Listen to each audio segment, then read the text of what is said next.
Hello everyone, good morning. তো চলো আজকে তোমার সাথে আবার একটা ছোট্ট মিনি ব্লগ শেয়ার করবো, একদমই ছোট্ট। যা সকালবেলা উঠে আজকে প্রচণ্ড হেক্টিক ডে গেছে, মানে সকালবেলা উঠে হালকা ফুলকা ঘরের কাজ করে মামামকে স্কুলে নিয়ে গেছি। স্কুল থেকে আমার একটু হালকা কাজ ছিল, সেটা করে আবার মামামকে স্কুল থেকে বাড়ি এনে ওকে খাইয়ে টাইয়ে ঘুম পাড়িয়ে দিয়ে বেরিয়ে পড়লাম ছোটো মায়ের একটু পার্লারে যাব। তো যেহেতু আজকে ওখানে মৌ নেই, একটু ভাবলাম যে আজকে আমার যেহেতু কাজ নেই, যাই ওখানে একটু ঘুরে আসি। তো তার জন্য র্যাপিডো করে নিয়েছিলাম, অটো করে ওই যাওয়াটা আমি র্যাপিডো করে নিয়েছিলাম, কারণ আমাকে একটু তাড়াতাড়ি পৌঁছানোর ছিল। তো র্যাপিডো করে চলে যাচ্ছি, আর খুব একটা দূরে না, তোমরা সবাই জানো beauty and skirt Rabindra Sarobar. আমি তোমাদের সাথে ভিডিওটা শেয়ার করেছি। তো চলো গিয়ে তোমাদেরকে দেখাই, অনেক দিন যাইনি, অনেক দিন পর গেলাম। তো গিয়ে দেখো কি সুন্দর লাগছিলো, আমার ভীষণ ভালো লাগে জানো তো, ডেকোরেশনটা এতটাই সুন্দর। আর কাজের ক্ষেত্রে যাওয়া হয় না।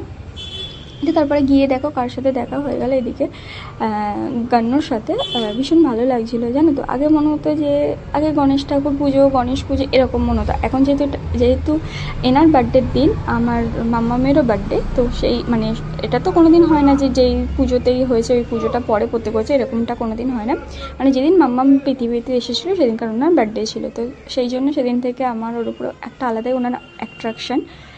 তো ভীষণ ভালো লাগছিলো এসে, খুব সুন্দর। অনেক দিন পর যেহেতু গেছিলাম, তো সমস্ত দেখো গিয়ে একটু ভিডিও করছিলাম। কী করছিলাম আমি বুঝতে পারছি না, যেটা আমি কী করছিলাম, কিছু একটা করছিলাম, রিলস ফিলস হয়তো। তো তারপর আমি বেশিক্ষণ থাকবো না, 7টা সাড়ে 7টা অবধি চলে যাবো, কারণ আমার একটা নতুন কাজও আছে, সেটা কি সেটাও তোমাদের সাথে শেয়ার করব।